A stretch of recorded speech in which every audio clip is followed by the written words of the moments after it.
Okay. Well, they're both beautiful.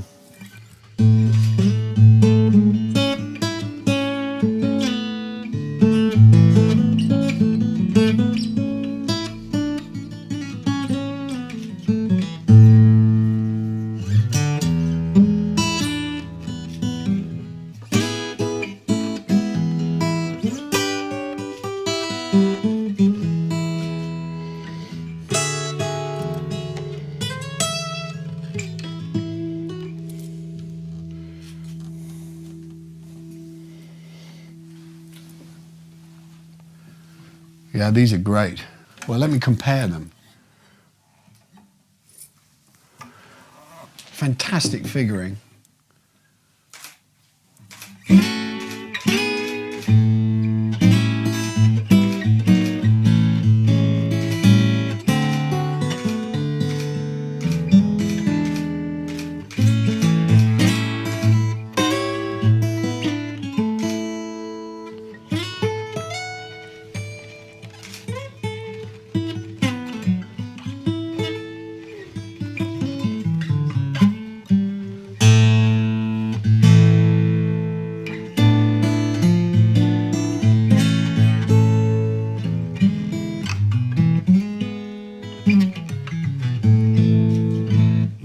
They're perfect, absolutely perfect.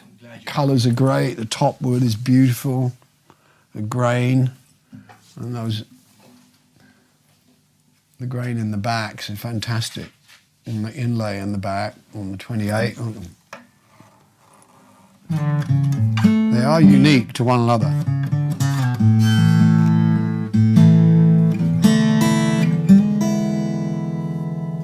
I mean, I would pay the extra for the 45 if it was me. That has got a very round tone, but that one's got, it's bright and round and louder. A tiny bit louder for my ear. Yeah. I actually like really basic guitars too. I mean, I travelled through the 70s with a 28 and I loved it, and it got battered. They're more, I tend to think that you can actually treat them with less reverence, or they become tools if they're basic, you know. Whereas these they're a little bit because they're so showy. I think one would be more inclined to take care of it and be in awe of it, you know. You could get these kind of guitars, not these kind of guitars, but you know, facsimiles on the hire purchase on terms, you know. So that's how I got into it, and I tried, and I don't think I had the right kind of motivation to begin with, but the more I've always loved listening to music. I've been a compulsive listener, and that sort of really pushed me into having another go. When I was in my mid-teens, only about 16, I really tried to nail it, and I felt like I was making progress at that point. And I had seen, funnily enough, proper guitars. I wasn't conscious of who was playing what. It's just that I had seen Big Bill Brunsey playing a 000, 28 in some footage, and I thought, well, that's obviously the holy grail. We'll never get there, but it's something to aspire to. And then, there were a lot of other makers, but the one that had the seal of approval, really, from the master musicians was Martin.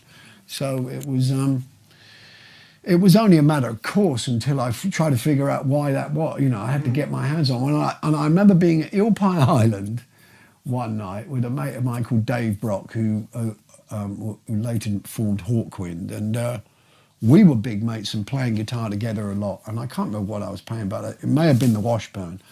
And someone said, "You ought to have a look at this." And we were outside, and they opened this, proper hard case. I mean, you didn't see any. I carried my guitar around in a sort of sack, They had a case, and they opened it up, and there was this dreadnought in there, and it was like that.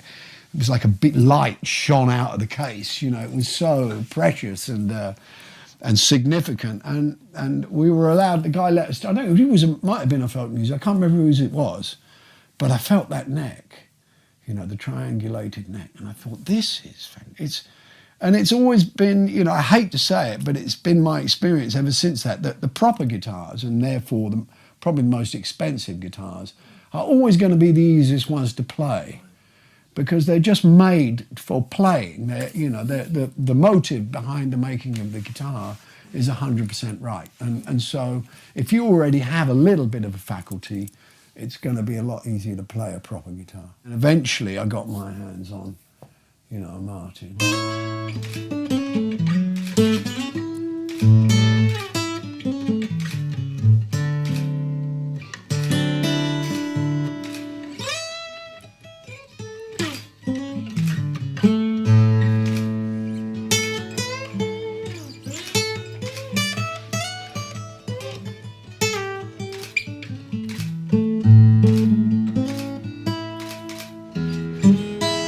The guitar has to be friendly, it's got to give me, a little bit of assistance.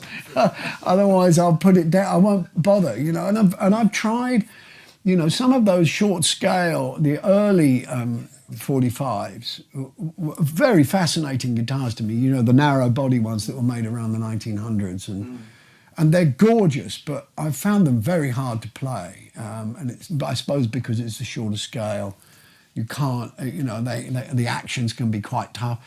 So I kind of focused on, the 30s and the 40s. I had a beautiful OM, that I used on Unplugged, which was absolutely stunning. And I put that in the one of the auctions. So for me, what's been extraordinary about doing these, the EC guitars, is that I've used that, actually that guitar became the sort of template.